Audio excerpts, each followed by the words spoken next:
Ha qizim ko'chaga yasanib chiqmasa, buni birovlar ko'chada ko'rmasa, qizim o'tirib qoladi degan tashvish qilgan odamdan ahmoq odam bo'lmaydi.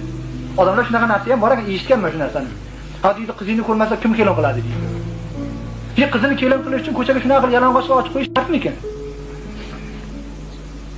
Agar balonchi mahallaga borib tilla ko'mib qo'yib tishayotgan desa deydi, amakim aytganlar. Tilla shaka bir mahallaga tilla ko'mibdi, hech kim qaytani bilmasagan desa, shu mahallani kovlab yurishaveradi, topib qolamga men tilloni deb. Qizingiz ham shunaqangi. Agar Xudoni tanitib qo'yib, uyingizga yashirib shikatligiga tiqib qo'yganingizda ham, chetda falonchini qizi bor ekan, Xudodan qo'rqargan, namoz o'qir ekan deb, qaytda bo'lsa ham kelib topib ketadi. Siz o'ylagan bo'lmaydi. Va asa an takrahu shay'an wa huwa khayrun lakum. Ko'p ishlar bor sizlarning nazarlaringizda yomon bo'lib ko'rinadi-yu, ammo sizlar uchun o'sha narsa foydali deydi Xudo taolo. Ko'chaga chiqmasligi sizga shayton uni jo'ya xudi qilib o'rsatadi-da, chiqarmaslik deydi, kim oladi buni deydi. O'tirib qolar shu bilan deydi.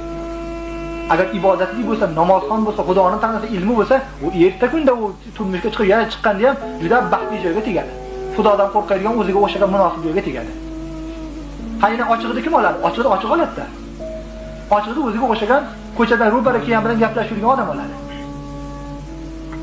Endi chiqib turganda yaxshi, lekin bir kamdan kam bo'lib qoladi. Lekin Xudo taolo aytadiki, al-xobisatu lil-xobisin, ifloslarga iflos qilib qilaman deydi. O'xshatmada uchratmasga ham tagi bor. Yaxshiga yaxshi chiqadi, yomonga yomon chiqadi. Bitta gap shu yerda. Endi tugatamiz shu bilan.